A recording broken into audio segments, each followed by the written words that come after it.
السلام عليكم. أنا محمد دومير.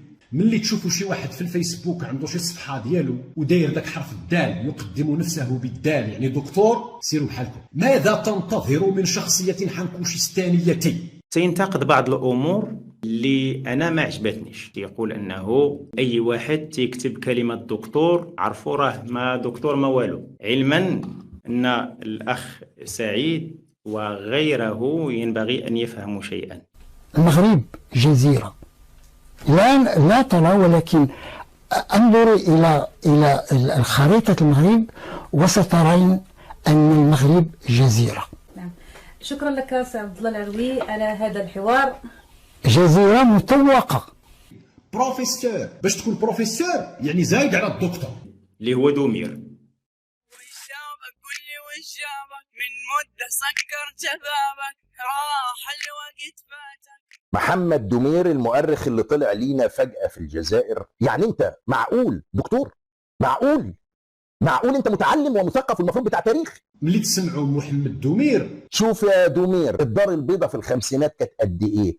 كانت منطقة أنفا والمدينة القديمة وأجوار بسيطة. ذلك الفلاح المصري الذي يخبط خبط عشواء في تاريخ المغرب. وشابك قل لي وشابك من مدة سكر جذابك راح الوقت فاتك.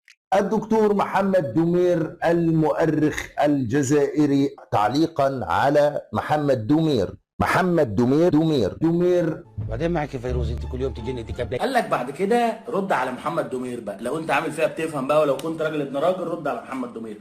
محمد دومير رد علينا جيب شي سنوات وشي اسماء وهميه ما كايناش.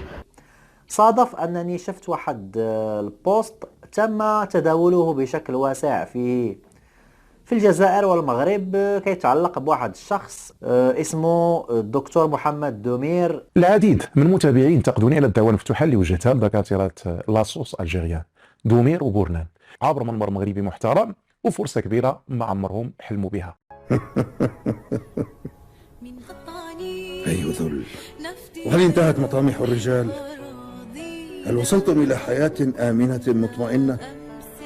نعم، وكريمة، وفيها أنفة وكبرياء وقدرة على اتخاذ قرار، فيها قدرة على الحركة، فيها عظمة وأنفة وأحلام وطموحات.